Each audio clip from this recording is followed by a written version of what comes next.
Morning, everyone. I'm Fenwick Huss, Dean of the Zicklin School of Business, and it's my pleasure to welcome you to this webinar. Joining me today from the Dean's office is Associate Dean Gwen Webb, who will moderate our Q&A period. We have a very interesting topic today on risk for the corporation and taking a controversial social stance. Joining us today, we're delighted to have Karen Brenner, who is Executive Director of Law and Business Initiatives at NYU Stern. We're also welcoming Paul Roth, partner at Schulte, Roth, Zabel, and our own David Rosenberg, who's our professor of law in the Zicklin School and executive director of the Robert Zicklin Center for Corporate Integrity. Leading the conversation is Larry Zicklin, former chairman of Neuberger Berman, our alum, our benefactor, and I'm also proud to say an instructor in our undergraduate honors program. Larry? Thank you very much, Fenwick. I want to begin by saying that this conversation we're going to have today is not about the rights and wrongs of guns or voting rights or abortion or global warming. That's not the subject. The subject is whether or not corporate management should be commenting on any of these subjects, the pressures on corporate management, and how they should react. Just want to say one more thing. As in the past, the comments of our guests are their own, not of any institutions they're affiliated with. Finally, this is a real treat for me, as all three of our panelists are old friends, with David, who I've worked with since the inception of the Baruch Center for Corporate Integrity. Karen's a former student, and Paul I've taught with for roughly the last 15 years at Wharton and NYU. So these are old friends for me. To get to the subject, why is there suddenly increasing pressure on corporate management to get involved with political issues? I haven't seen this in the 60 years I've been in the business world, and it seems to me these are uncharted times. Why now? Paul, you and I have talked about this.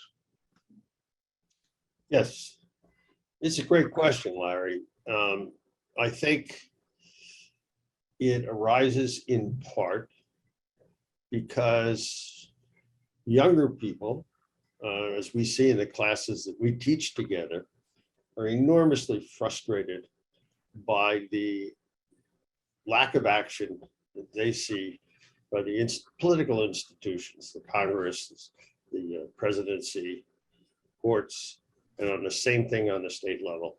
And so they are trying to figure out a way that they can get their views expressed.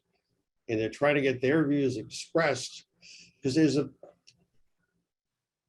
they can do it by being customers, by being buyers of products of companies that they like, who are doing the right thing.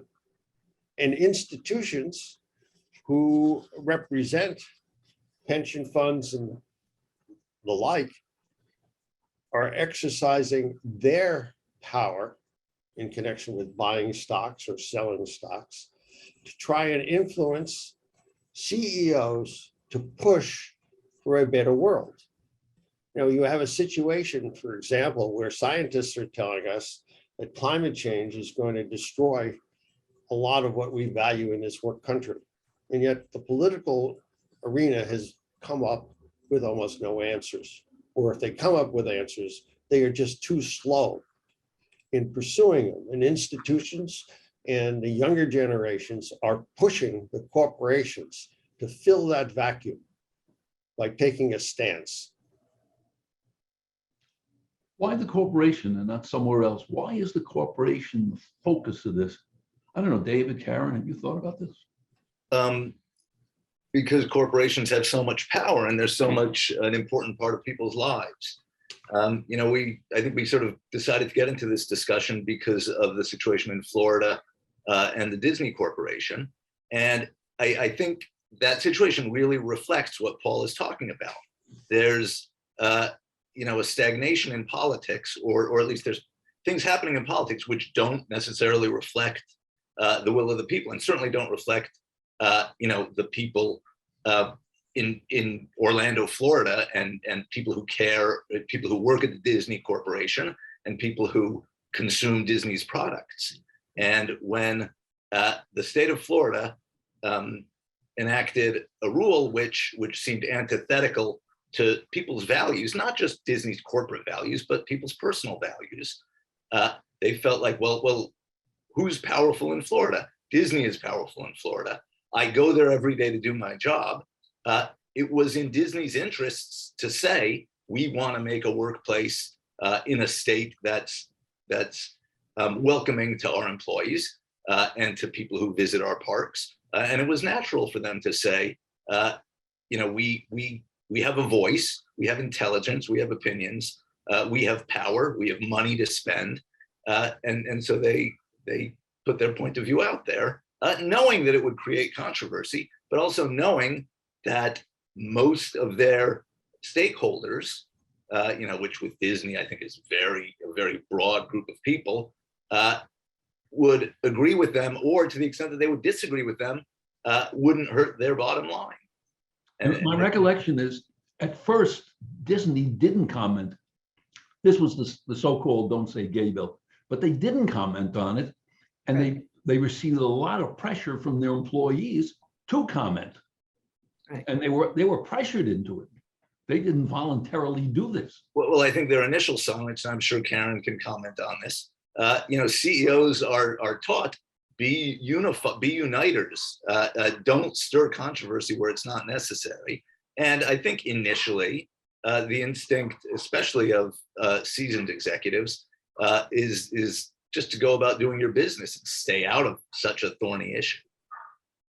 Right. I agree with the comments made so far. I think there is, as Paul reflected, there is a concern that government, that we used to rely on government to safeguard society, but either the pace or the decision making of government is in some instances not satisfactory, and at least deemed to be not satisfactory to the local community or group or wherever the issue arises. And so to some degree, and also, as David said, the power of corporations to have a voice, to have a stake in this is in what happens in the local community or what happens in civil society. The corporations need to be concerned about it. They need to help ensure that the conditions are hospitable for them to grow their businesses, for their employees and customers to flourish. So whether or not they want to be doing this we've long since passed that point, either because of government failure, because of their power, or because employees increasingly today want to work in enterprises that are not antithetical to their values, but where they think they can fulfill their own personal growth and development in a way that aligns with their values. There is increasing pressure on corporations to respond to issues that are unfortunately controversial. And I think that's not going to go away anytime soon. Well, that leads to this observation. Disney commented, Disney was out there under pressure from their employees, and they were banged on the head by the governor of Florida, who revoked some of their tax statutes, told them they could no longer rule this 25,000 acre piece that was in effect incorporated as Disney's own company. They provided fire and police, security of all kinds. It was their state within a state. And according to what I read, sometime next year, when that rule expires, they're not going to be able to continue it. So Larry, Disney is the latest example of it, but a couple of years ago, you had Citibank responding to its employees with respect to the decision, because it was demanded by their employees not to finance gun manufacturers who were manufacturing weapons and that the employees thought were irresponsible. And I think this is an amazing situation. If you go back 50 years, the gospel was Milton Friedman, who said, the social responsibility of business is to increase its profits.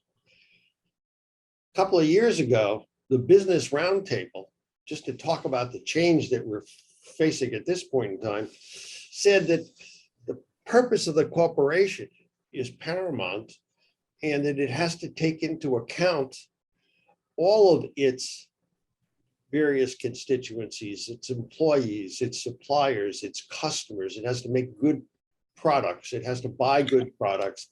It has to do something for the employees, the retirees, all of the various stakeholders in the corporation, which is an amazing turnaround for the CEOs of business who are the members of the business roundtable to undertake to do that. Well, let me stay on that subject for a second. First of all, some of us, let's say half the population agrees that city shouldn't do this thing of finance guns, and half seem to disagree. What happens when city, which is a main cog in our economy, decides they don't want to finance something else? And I'm on the other side of that one. Why should city have that much power? They're not elected, and yet they're the grease that makes the economy run. Well, Texas has already now told city that they're not going to give it any state business because of that. Well, no, city has been in effect punished by Texas because city said they would finance their employees who want to go to another state for abortions. And the governor came down and said, well, if you're going to do that, we're going to break all relations with city. We're not going to give you any of our investment management business. We're not going to give you any of our municipal financings. We're not going to give you any financial deals. You're not going to be there. You're not going to be in our customer base. That's just an example of how difficult it is for a CEO to take a stand that the CEO and the corporation identifies with when the business is going to be possibly punished in a way that hasn't been fully understood or explored yet. Okay, let's pursue that. And yet for years, corporations would take public stands, which were clearly antithetical to the public interest. Oil companies opposing environmental regulations, the tobacco companies pretending that smoking was healthy. And, you know, what were the consequences that they faced? Not very much at all, right? And then with Citizens United, they got even more power to do that. And if Citibank, you know, is beginning a trend away from that, that's simply, you know, corporations exercising their power in different directions. And I think when Disney did what it did, I'm not sure it's antithetical to Milton Friedman's statement, right? I mean, I think it was in the end, probably a good business decision for them, and one which did protect their shareholders' interests by protecting their employees' interests. Well, I'm not so sure. Well, Texas is a big part of their business. And they're going to be losing an enormous amount of business in Texas if this continues. And I just want to pursue that for 1 second.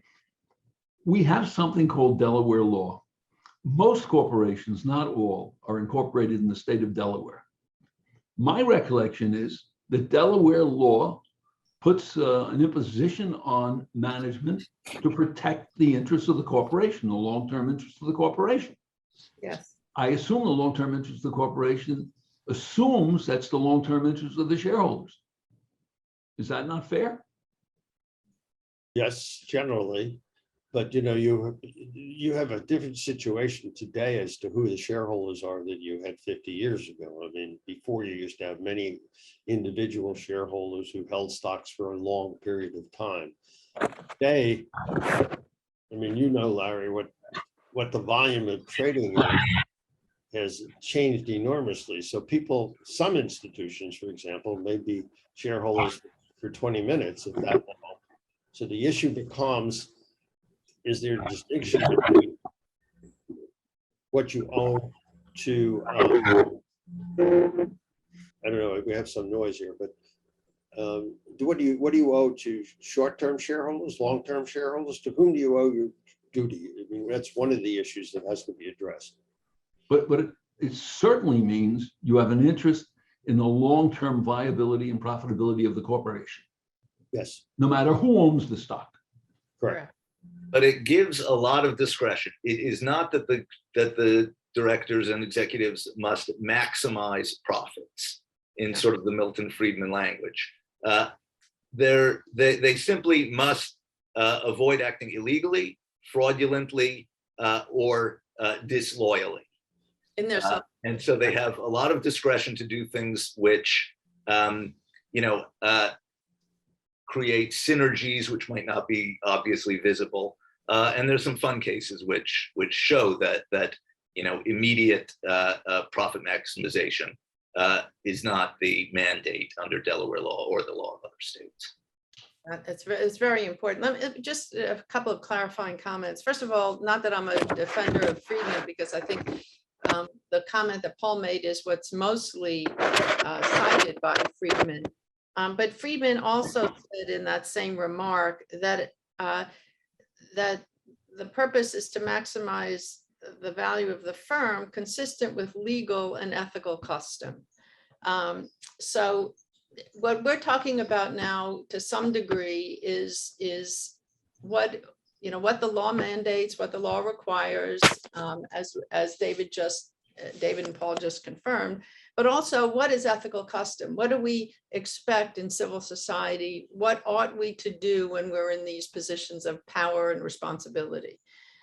The other point is on the Business Roundtable. The Business Roundtable over the years, if you look back, has talked about stakeholder theory as well as shareholder primacy, and is now back to stakeholder theory again. So they perhaps consistent with ethical custom, which is unfortunately somewhat more malleable than we may want to acknowledge. This has become where we are today, that a company to consider the long-term value of the enterprise and the shareholders has to consider the implications to all the stakeholders, the employees, the customers, the communities. What are the conditions for all of those stakeholders over a period of time? And if we're enhancing the value of those stakeholders, we have a better right to exist in the future. We have a more, perhaps an enhanced opportunity for profits long-term.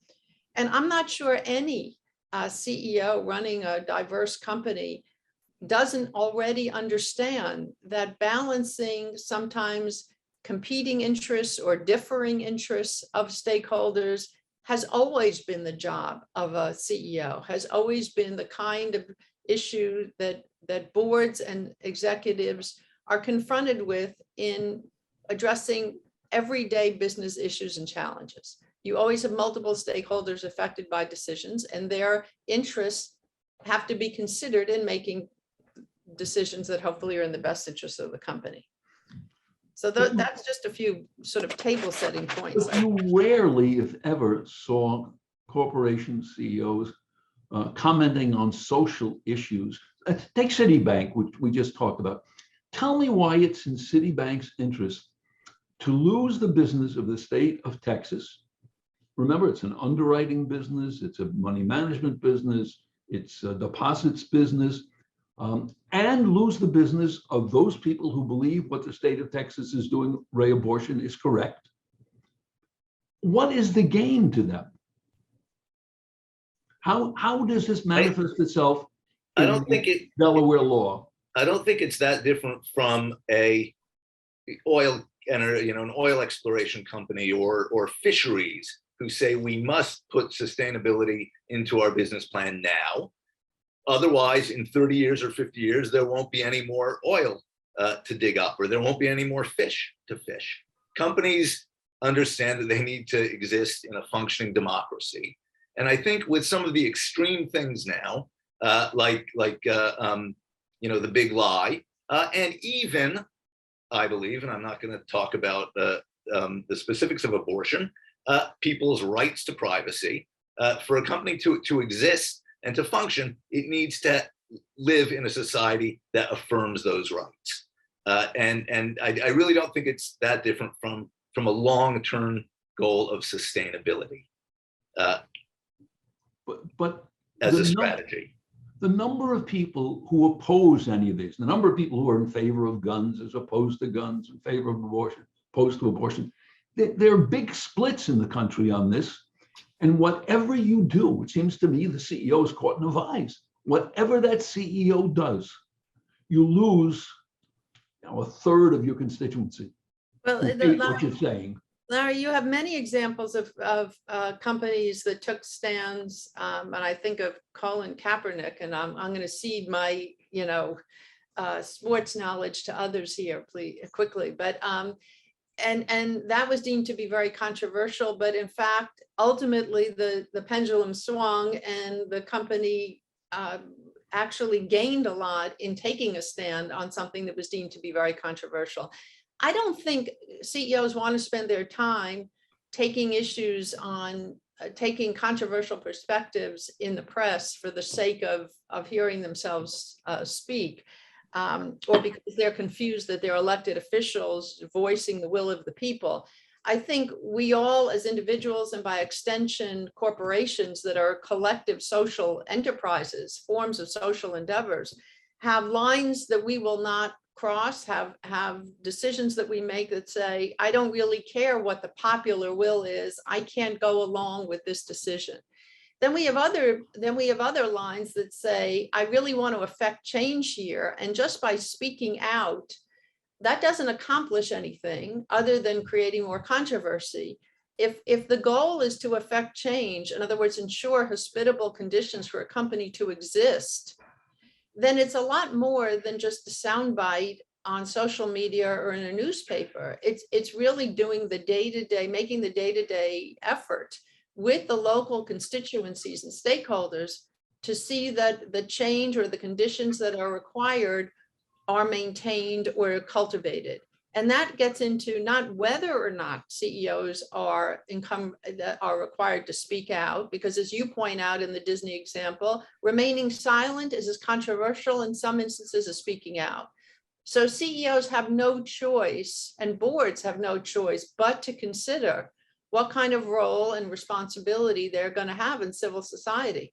And then it's a question of, if they understand that they indeed have a role because civil society has given them a license to operate, then the question is, how do they use that role in that position of responsibility?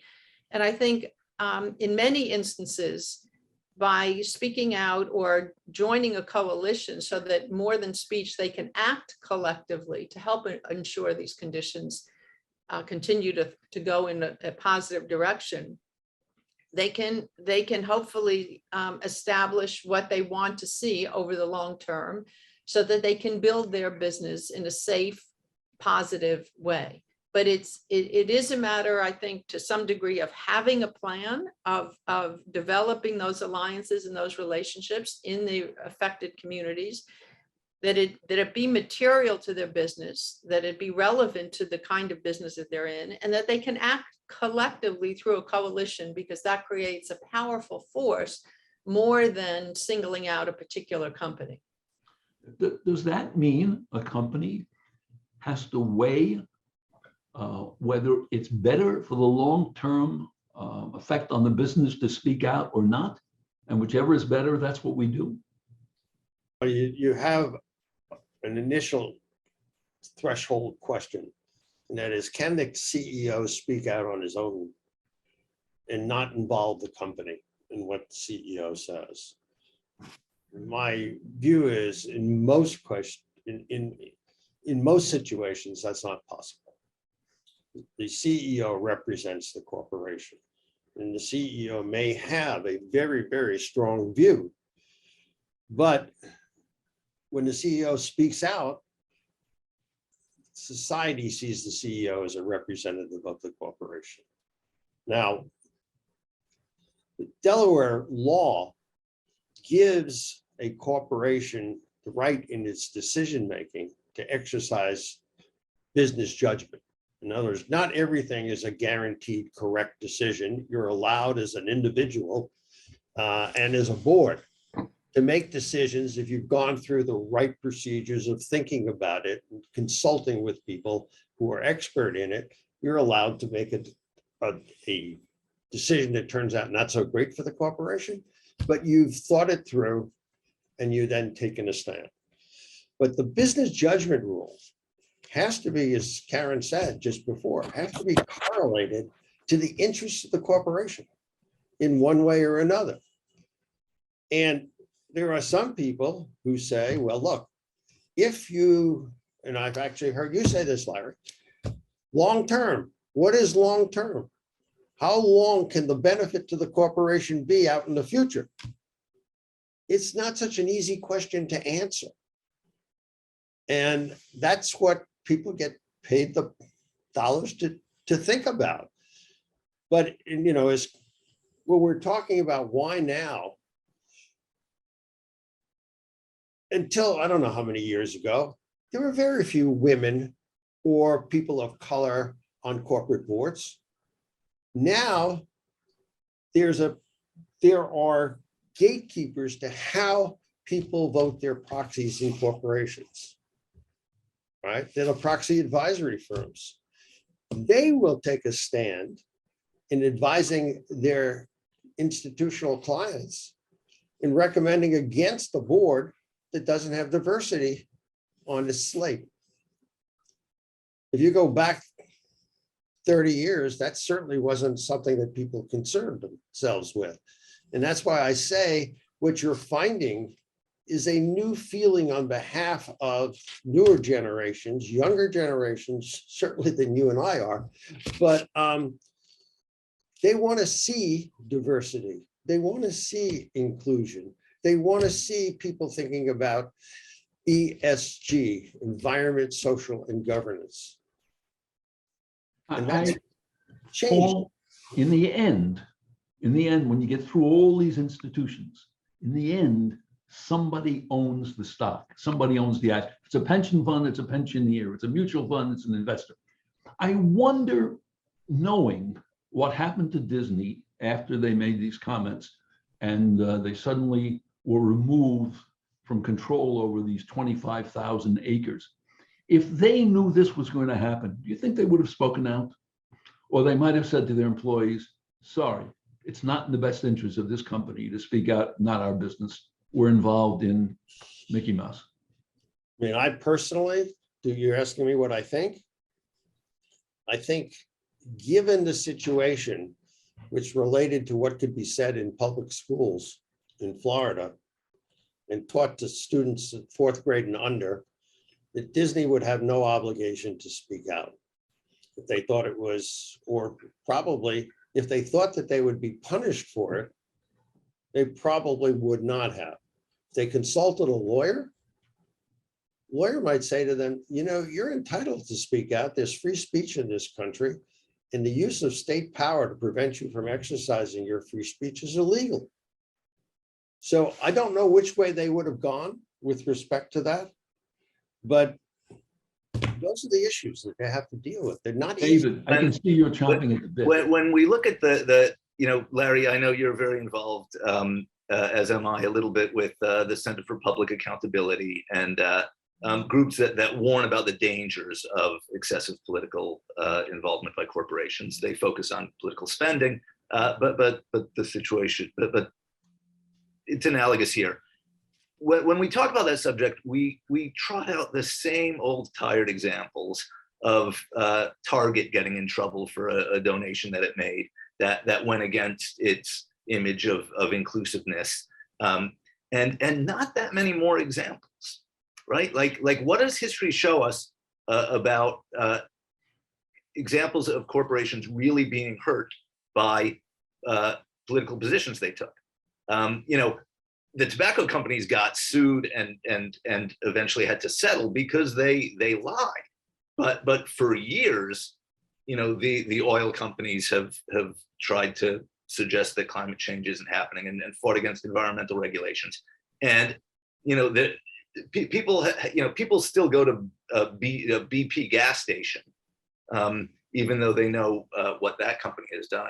I don't think.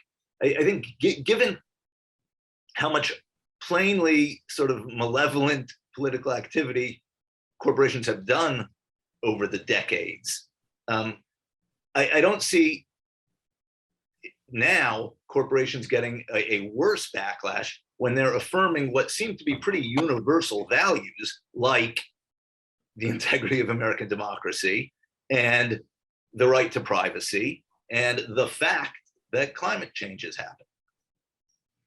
Well, then let me ask the question, and this mostly relates to Karen and Paul, I think.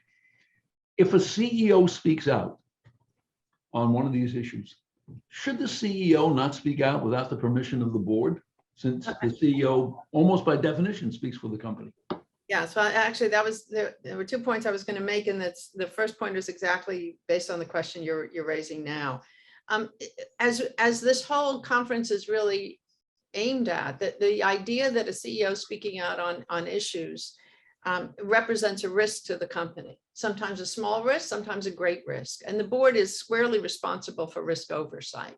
So to the degree that the CEO's positions enhance the risk or reputation of a firm, that is squarely something that the board would need to be concerned about and focused on. So it would be unusual for a CEO, at least in my experience, it would be unusual for a CEO to be speaking out without the boards having weighed in on the how, what, when, where, and why.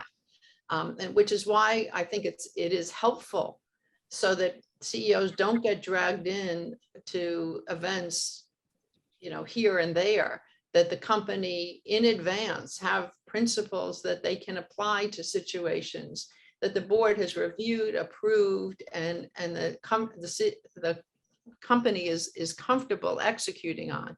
But I do think, Larry, to your point, it really needs to be done in concert with the board, because increasingly this represents varying degrees of risk for an organization. Paul, I don't know if you would feel the same way, but that's at least one frame of reference here. Well, it's a very interesting question. I mean, I have seen situations where CEOs want to participate, but they really don't want to go to the board because it's you find it's difficult to get the board together on a timely basis very quickly on something like this. And sometimes you can create, a minority of the board has a different point of view than the majority of the board, and it becomes very fractious when you're talking about social issues. So it's a tough question for the CEO to determine. In general, I think the CEO should stay within the defined limits of what the corporation portrays itself as standing for, and not go beyond that. Unless the CEO is talking about something that is enforcing the legality of the law, I think CEOs can say something that, for example, you don't have to go to the board to support anti-discrimination. Do different companies have different responsibilities based on their image? I'm just thinking now, Disney is the largest employer in the state of Florida, has a pro-social kind of what's the word I'm searching for? A brand, a pro-social brand. Citibank is one of the largest banks in the world. Do organizations like this have a greater responsibility to speak out than, some company that makes widgets? Well, you're pointing to companies that are consumer-facing companies versus business-to-business companies. So clearly a consumer-facing brand, anything that potentially tarnishes or affects the brand has direct investment value, shareholder value implications. So that's why I say it represents a degree of risk, and certainly increasingly so for consumer-facing brands. And I think Paul's right to the degree that a CEO in advance, which is why it's helpful to have this framed, prepared, understood, principles applied, so that there's consensus at least on what is material to its business, what is appropriate, and when is appropriate for a CEO to speak out. And again, I don't, as my students often remind me, it's not just about speech. It's really about what actions the company is prepared to take on a consistent basis to help reinforce its values to maintain a hospitable environment for the company to operate. I'm not sure though that I see this as different from other tricky management decisions that might stir controversy. A decision to move the factory to Honduras. The company has every right to do that. It might really help the bottom line, but there might be backlash from all the stakeholders, the town the factory's in, the shareholders, the employees. A decision, to take action that's legal, that might have environmental implications. We know there's oil there. We know we have the permits to get it. We know how much it'll cost. But there's a national forest nearby. There's all kinds of implications, which if you ignore and simply focus on the bottom line, will come back to haunt you in the same way that taking an ill-considered political stance might. Exactly. So wait a minute. Judgment rule. The only thing I would add to that is you have to consider the bottom line. The emphasis question is, how much do you have to consider it? I mean, if you're not profitable, you don't have a business. Where is the line that you have in terms of your responsibility to promote the best interest of the corporation? That's what the language is in Delaware statute. You have to promote the best interests of the corporation and not act against the best interests of the corporation. Now, that makes it difficult, but it is the business judgment. And if you can relate it and articulate it, and reasonable people would understand it, then you can do it under the business judgment rule. Nobody says this is easy. It does require judgment. And I agree. I agree with David that these are decisions that companies make every day. Some are more or less controversial. Not everyone's going to agree. But frankly, not everybody votes on these decisions. It's for the board to select the CEO and the CEO to execute a plan.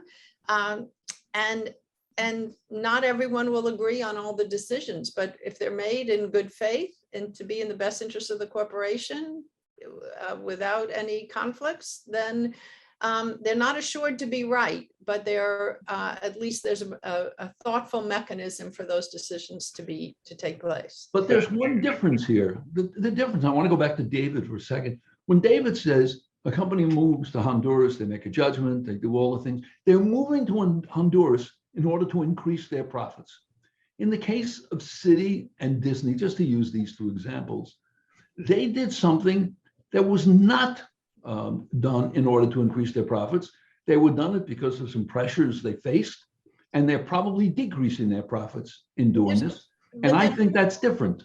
There's no assurance that they are. I mean, my example of Colin Kaepernick is there was concern that it's going to hit the brand adversely, a consumer-facing brand. And in fact, the results longer term were very positive. So except for Colin Kaepernick. Well, he never played another down in the NFL. Well, okay, as I said, I'm going to cede my sports knowledge to others. So I think the point is we don't know exactly what the long-term financial implications are, but we do know that there are certain things that hopefully employees are considering in joining companies, that they protect human rights, that they seek to develop their business in a way that is not adversely affecting the environment. And there are degrees, of course, and these are complicated decisions that require judgment. And so I don't think we can make the assumption here that because something may be controversial at time zero, it's necessarily adversely affecting the financial interests of the company, quote, longer term. Larry, flip my example around.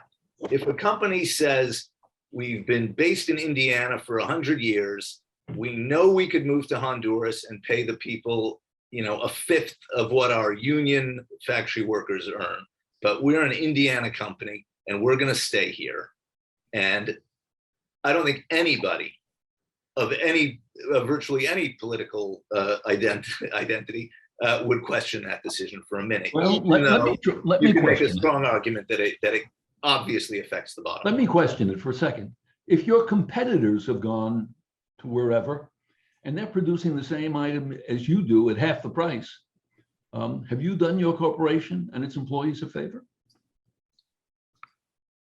You haven't, but I don't think anybody would object to your action. I don't think there could be a lawsuit, and I think the short-term and long-term PR would be very positive. If And you're alive in the long term.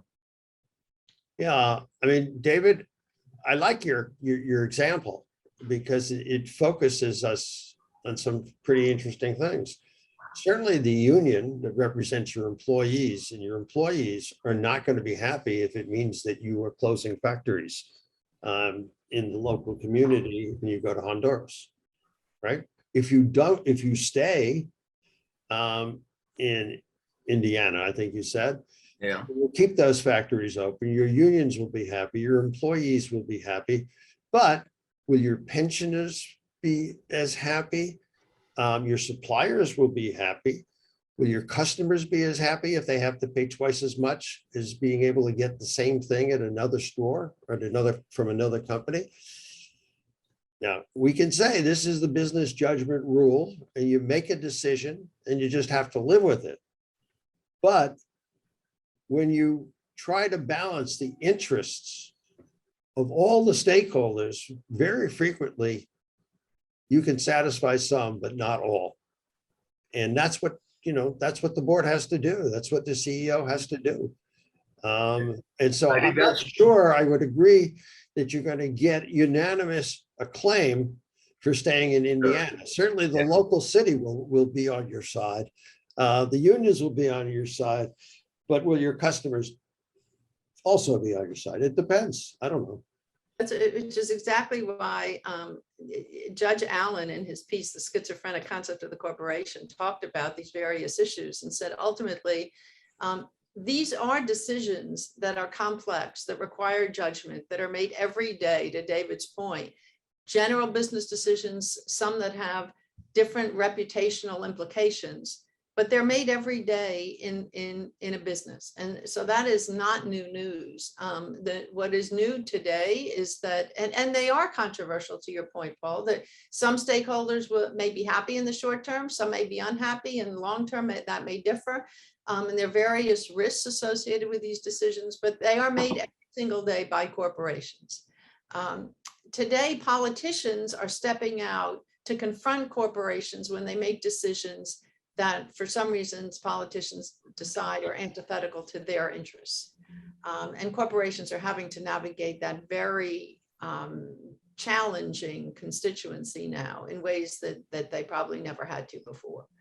Karen, just to go back to something you said before, do consumer-facing companies have less leeway to speak out than companies that are B2B?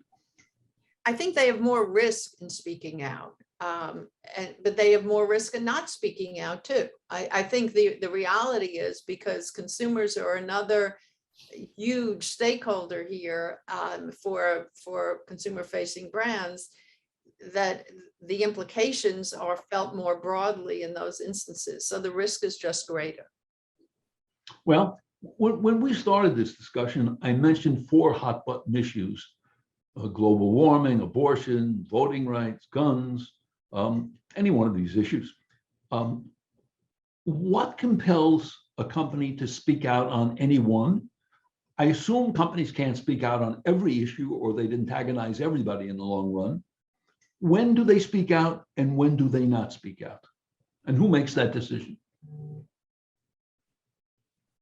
I think when it becomes a question of, when it does go to the core business of the company, then it becomes a political issue. And I think the question of abortion rights is one. If you're going to have lots of employees in a state that prohibits abortion, that's a management issue, right? That's an HR issue for sure. And the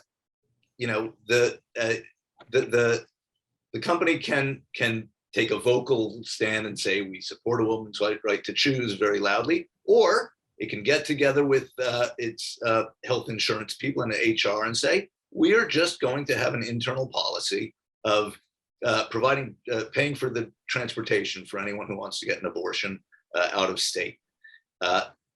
And that's how we're going to address this issue. But it's certainly it certainly affects their ability to recruit from out of state, right? And to run a company with satisfied employees. Exactly. So it is an issue that's core to their business. no matter what they do. I mean, the New York Times this morning had an article on this in which they said that, those states that are very tough on the abortion issue may lose the ability to recruit younger workers. And so companies may rethink this in terms of relocating to Texas, which is otherwise very business friendly in terms of taxes and other laws. Governor Abbott said, I'll take that risk.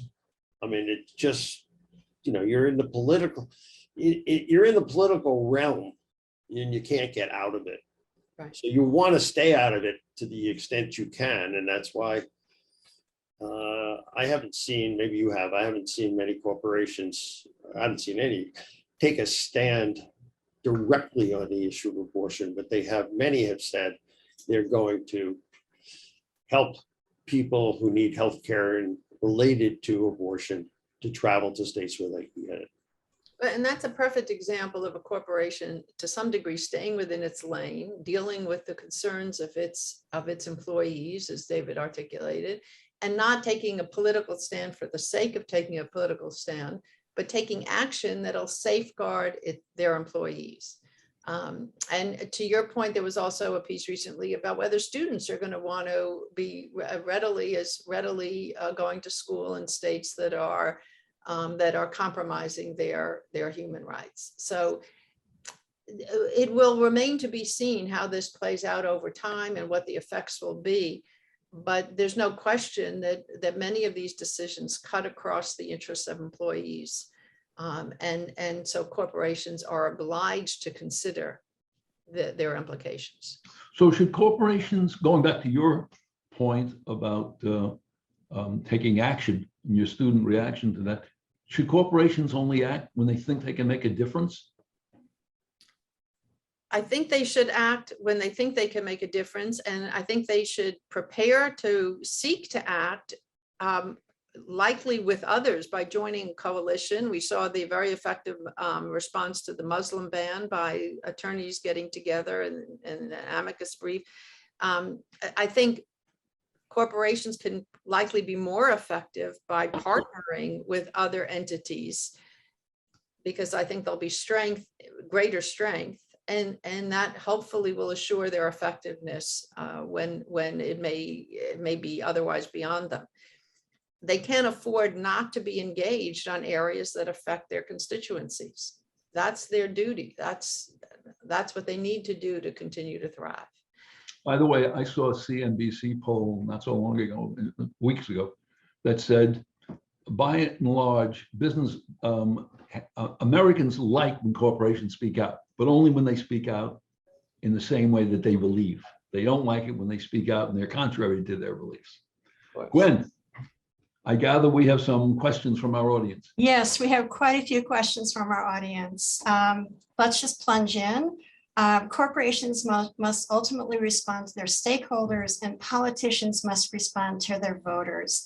Are we seeing a shift from the effects of the market in the sense that corporations seem to be becoming more sensitive to these pressures than politicians to the voters? Interesting. I think Paul answered that question at the outset, that politicians are not responding to the voters' needs, and corporations are filling the void. Well, if you're right, then the 2022 midterms should reflect that. So I'm going to call you on November 10th or after the election. I get it wrong every time. That assumes we have a democracy. So, but we don't want to go there. Another question deals with social shareholder activism. What do you think will be the consequences for activist shareholders of these issues? Well, I mean, I might take that. We represented the group that had a proxy contest against Exxon and won very handily. Well, got 3 members of the board of Exxon, which is practically unheard of. I mean, it was a small fund, not a lot of assets. But it's a very, very instructive example, because this proxy contest is held up as the poster child for ESG.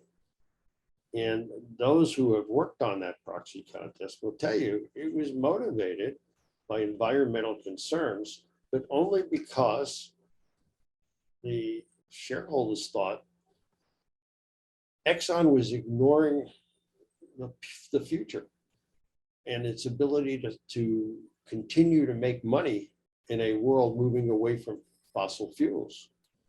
And so profit was the motive. It took place in the context of an environmental fight, which is why I say you can't ignore the profit motive in dealing with these ESG issues. So your group, the insurgent shareholders, made the case based on profits, They were future profits. They were prompted to make the case based on their view of the future profitability of Exxon if it continued doing things the way it was doing today. Yes. But to your point, Larry, and Paul has raised the issue of long-term, in another way of looking at it, it's their strategic view of what the company, where and how the company should be allocating capital was different than allegedly than the management's view. And it was a little bit of a velvet glove and a hammer in the sense of couching it in environmental language because they wanted the company to allocate additional capital to greener technologies for the long term, capture the imagination of all of these so-called ESG funds.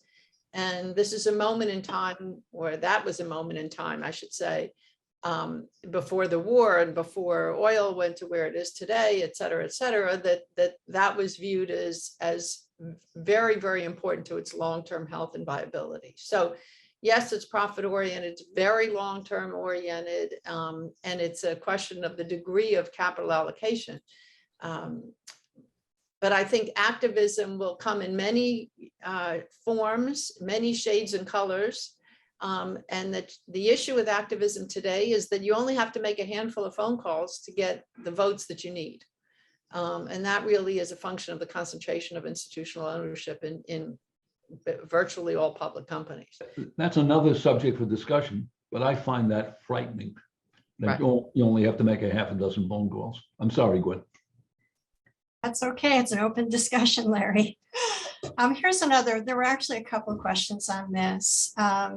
Suppose that a company is feeling pressure from a small minority of very vocal advocates, and they're not sure that this represents the majority of the population of their stakeholders.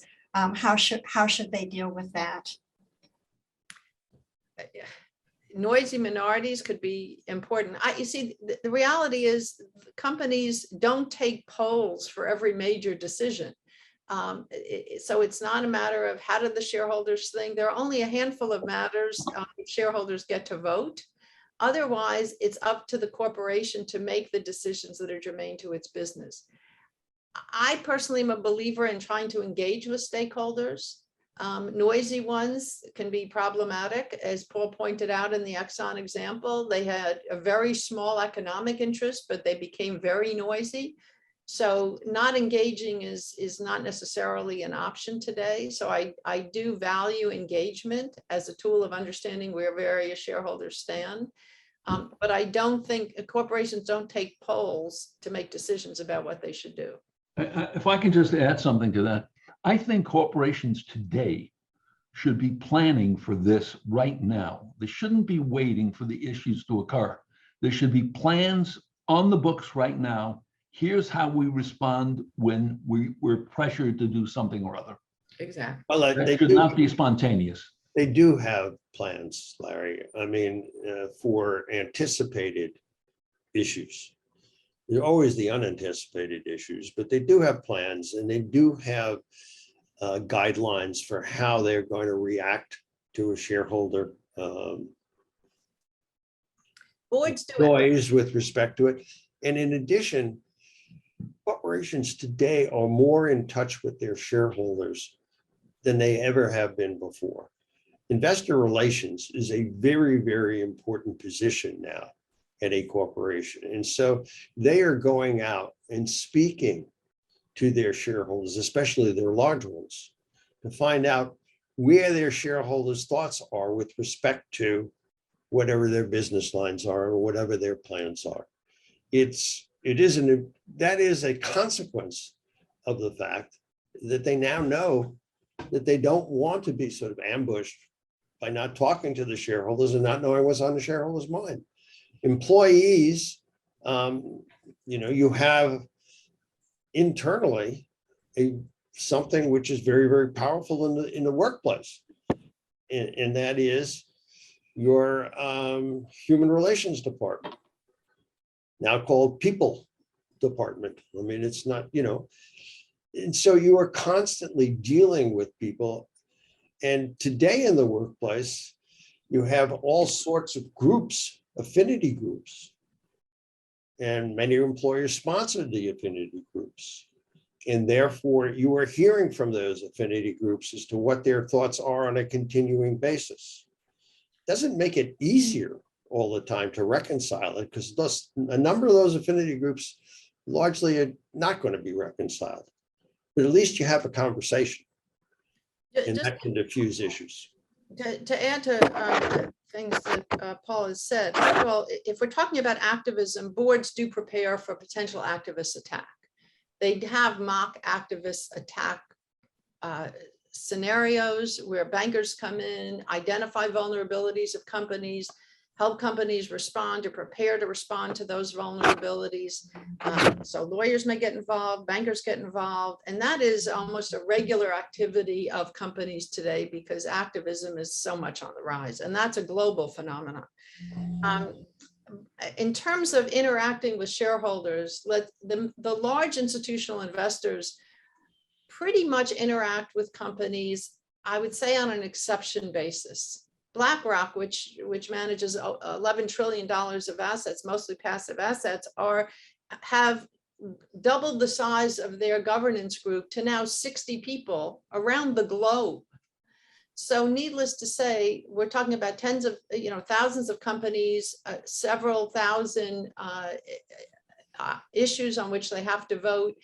They're not going to meet with every company on a regular basis. So they'll only meet if there's an event, if there's a concern, if there's an exceptional issue.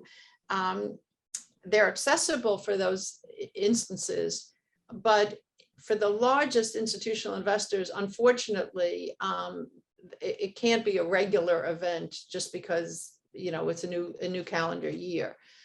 So it becomes a much more complicated issue of how companies can regularly engage with stockholders and prepare themselves. And there are various different lenses through which we have to really think about this. Thank you. Actually, pardon me. Go ahead, Larry. I was going to say something. Sorry. When we're talking about the evolution of shareholder activism, I'm thinking back to Citizens United,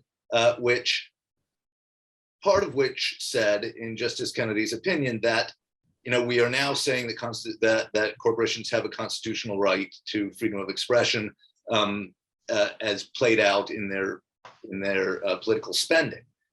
And he said, if the shareholders don't like it, they have the mechanisms of corporate governance to change the way the directors behave. And an almost universal criticism of the opinion was that, well, everybody knows that the shareholders don't have any power at all to do that, even if that's the way corporations are supposed to be structured. It sounds to me like, Paul and Karen, you're suggesting that maybe it has changed in the, decade plus since Citizens United, that shareholders are more able to influence things they don't like that the corporation is doing, business-wise or in terms of political involvement. The shareholders that have, we have a couple of groups of shareholders that we've identified. The activists who own, a chunk of a particular company, and then large institutional shareholders. And those are very different actors, and large institutional shareholders, for the most part, don't get into the core business operating issues.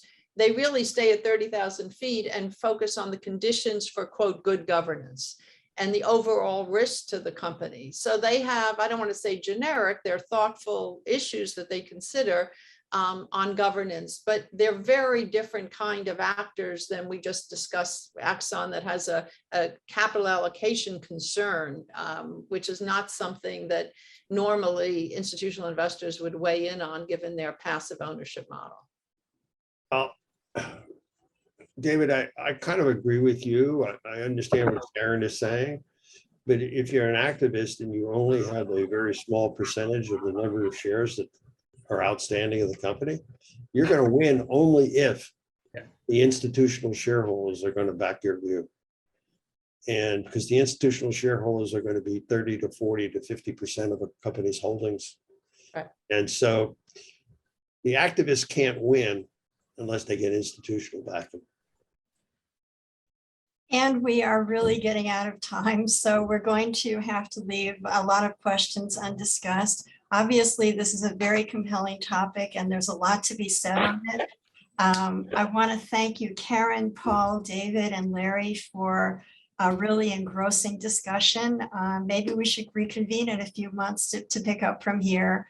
Our next webinar in the series will be in September. We'll be making announcements when that's lined up. We're taking August off. Again, thank you, each of you, for a very engrossing discussion that hopefully we'll be able to devote more time in the future. Thank you very much. It's a pleasure. Thank you, everybody. Thanks. Thanks, Gwen. Thanks, Larry, Karen, Paul. Thank you. Thank you, David.